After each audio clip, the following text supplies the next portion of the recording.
Assalamualaikum warahmatullahi wabarakatuh. Alhamdulillah, salatu wassalamu ala rasulillah, amma ba'd.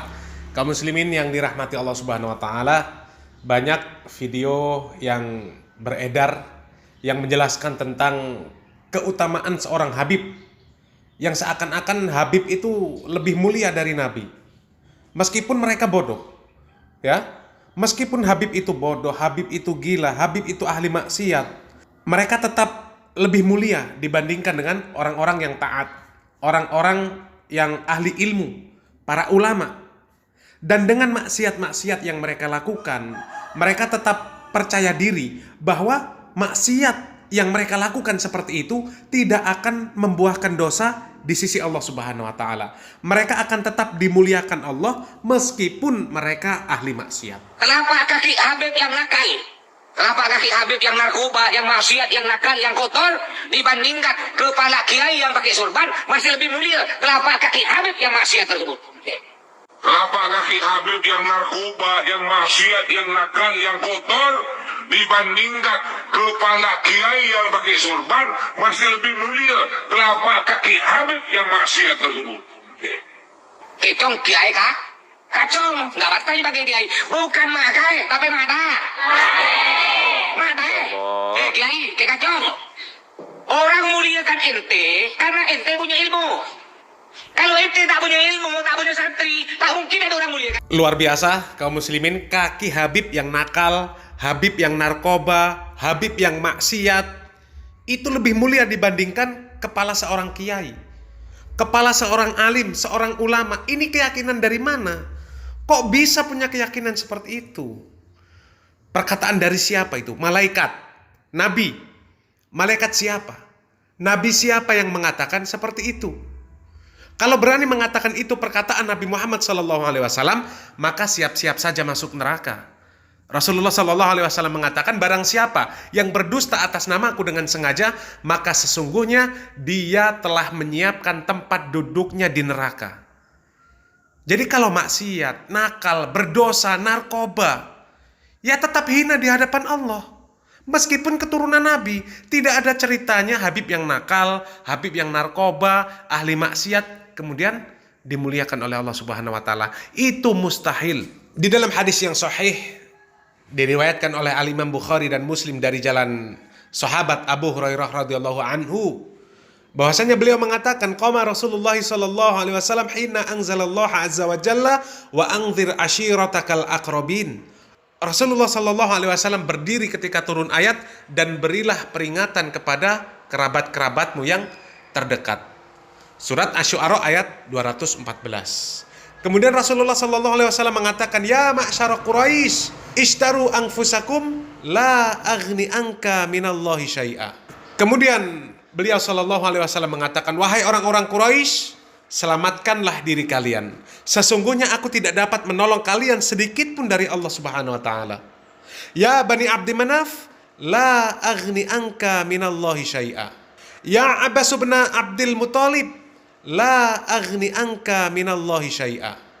Wa ya Safiyah ammata Rasulillah sallallahu alaihi wasallam, la aghni anki minallahi syai'a. Wa ya Fatimah binta Muhammadin sallallahu alaihi wasallam, salini ma syi'ti mim mali, la aghni anki minallahi syai'a. Wahai Bani Abdi Manaf, sesungguhnya aku tidak dapat menolong kalian sedikit pun dari Allah. Wahai Abbas bin Abdul Muthalib, sesungguhnya aku tidak dapat menolongmu sedikit pun dari Allah. Wahai Safiyah, bibinya Rasulullah sallallahu alaihi wasallam, sesungguhnya aku tidak dapat menolongmu sedikit pun dari Allah. Wahai Fatimah, putri Muhammadin sallallahu alaihi wasallam, mintalah kepadaku apa yang engkau mau dari hartaku. Sesungguhnya aku tidak dapat menolongmu sedikit pun dari Allah Subhanahu wa taala. Dari hadis tersebut jelas, tidak ada manfaat sama sekali bersandar dengan nasab. Kalau amalnya buruk, maka tetap buruk di sisi Allah Subhanahu wa taala, meskipun secara nasab berasal dari keturunan yang mulia, keturunan seorang nabi. Begitu juga sebaliknya, kalaulah amalnya baik, maka akan dimuliakan di sisi Allah Subhanahu wa taala meskipun berasal dari keturunan seorang budak, seorang pembantu. Allah Subhanahu wa taala mengatakan, inna akramakum indallahi atqakum. Jangankan sekedar nasab, garis keturunan. Nabi Muhammad SAW sendiri pun ketika salah, Allah Subhanahu wa taala langsung tegur. Allah Subhanahu wa taala berikan sanksi. Bahkan Allah Subhanahu wa taala mengatakan, walau taqawwala alaina ba'dal aqawil la akhadna minhu bil yamin summa laqata'na minhul watin. Seandainya dia Muhammad SAW mengatakan sebagian perkataan atas nama kami, niscaya benar-benar akan kami pegang dia pada tangan kanannya. Summa laqata'na minhul watin. Kemudian benar-benar kami potong urat tali jantungnya. Seorang nabi apabila berani menambah-nambah syariat yang tidak pernah datang kepadanya sebagai wahyu, Allah Subhanahu wa taala ancam akan memutuskan urat nadinya. Bagaimana kemudian seorang yang mengaku sebagai keturunan nabi kemudian dengan bebas mengatakan sesuatu ini dan itu tentang agama. Bahkan kaki Habib yang digunakan untuk bermaksiat lebih mulia dibandingkan dengan kepala seorang ulama. Inna lillahi wa inna ilaihi raji'un. Ini sudah menambah-nambah aturan. Menambah-nambah aturan di dalam agama Islam. Tidak pantas orang yang seperti ini diaminkan perkataannya. Berbahaya. Apa yang dia katakan itu bertentangan dengan Al-Quran, bertentangan dengan hadis-hadis yang sahih. Manusia tidak akan diberikan balasan kemuliaan di akhirat oleh Allah Subhanahu wa taala hanya karena nasab. Allah Subhanahu wa taala mengatakan walikulli darajatum mimma amilu. Dan masing-masing mereka itu mendapatkan derajat di sisi Allah menurut apa yang telah mereka kerjakan. Dan Allah Subhanahu wa taala mengatakan, "Faman ya'mal mithqala dzarratin syarran yarah, wa man ya'mal mithqala dzarratin khairan yarah." Wallahu a'lam bishawab. Barakallahu fikum. Wassalamualaikum warahmatullahi wabarakatuh.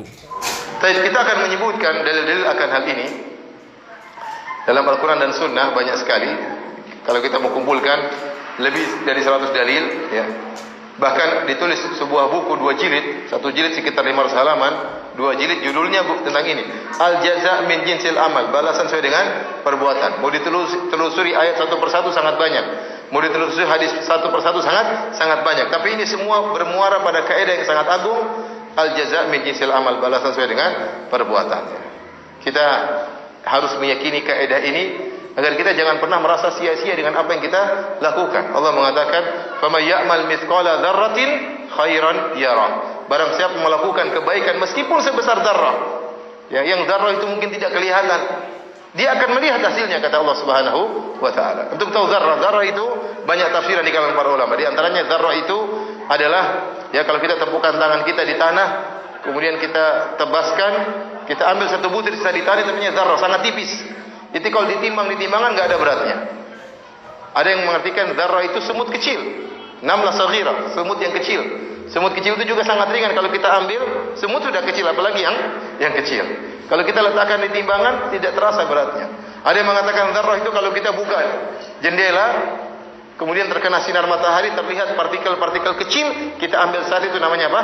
Dzarrah. Allah mengatakan seandainya engkau melakukan kebaikan sebesar atau sekecil dzarrah tersebut, yarah, ya, engkau akan melihatnya. Wa may ya'mal mithqala dzarratin syarran yarah. Mithqala dzarratin syarran yarah. Barang siapa yang melakukan keburukan sekecil dzarrah, dia akan melihat hasilnya. Luqman berkata kepada putranya, "Ya bunayya, innaha in takum mithqala habbatin min khardalin fatakum fi sakhratin aw fi samawati aw fil ardi ya'ti biha Allah. Inna Allah latifun khabir." Kata Luqman kepada putranya, "Wahai anakku, kalau kau melakukan amalan meskipun sekecil, ya, biji sawi, fatakun fi sakhra, meskipun kau sembunyikan amalan tersebut dalam sebuah batu, au fis samawat, atau berada dalam ruang angkasa, au fil ardi, atau kau benamkan dalam perut bumi, ya'ti biha Allah, Allah akan datangkan. Allah akan datangkan balasannya. Allah akan datangkan balasannya. Maka amal apapun yang kita lakukan, kita sembunyikan, ya, kita bungkus dengan tersembunyi, ya, bahkan kita bungkus masukkan dalam batu, ya, atau kita benamkan dalam perut bumi, atau kita lemparkan ke ruang angkasa, kata Allah, ya'ti biha Allah, Allah akan datangkan itu semua. Jadi kita ingin menekankan kaidah ini, al jaza' min jinsil amal, bahwasanya balasan sesuai dengan perbuatan agar kita yakin bahwasanya tidak ada perbuatan kita yang terluputkan dari catatan malaikat. Tidak ada perbuatan kita yang sia-sia dan tidak ada keburukan kita yang akan terlupakan.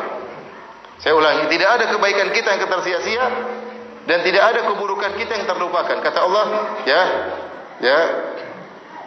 ahsahu Allah wa nasuh. Kata Allah, Allah mencatat seluruhnya dan mereka melupakan. Kalau kita lupa perbuatan maksiat kita sekarang, nanti Allah akan ingatkan pada hari kiamat kelak.